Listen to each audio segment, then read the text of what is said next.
A educação, o processo educacional não é, evidentemente, apenas informativo, ele também é formativo. E no campo da formação, existem algumas questões que são relevantes no próprio processo de aprendizado, principalmente no que diz respeito aos valores que são transmitidos no processo educacional e que são relevantes para a formação da pessoa, seja do ponto de vista profissional, seja do ponto de vista civil.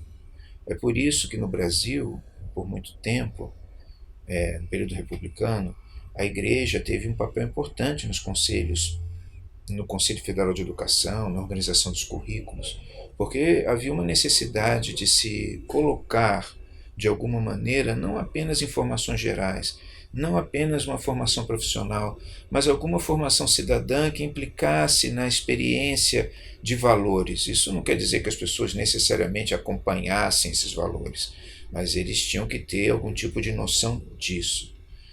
A partir da década de 80, do final da década de 80 e da década de 90, isso passou a ser cada vez mais difícil porque o sistema educacional enveredou por outros caminhos e por outras instâncias formativas, por outras perspectivas de valores, que não necessariamente valores espirituais ou valores que implicassem em, principalmente, no reconhecimento da experiência.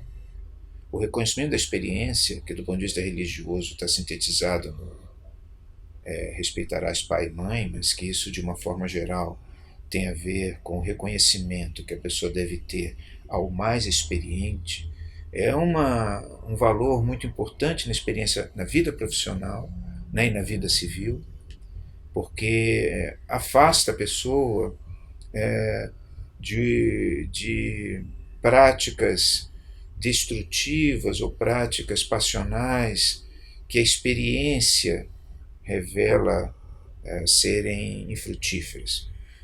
A crítica da experiência, que é um dos elementos constituintes da educação contemporânea, ela é muito daninha, mas principalmente, acima de tudo, a própria relação entre professor e aluno. Porque a relação entre professor e aluno exige algum tipo de reconhecimento do valor da experiência.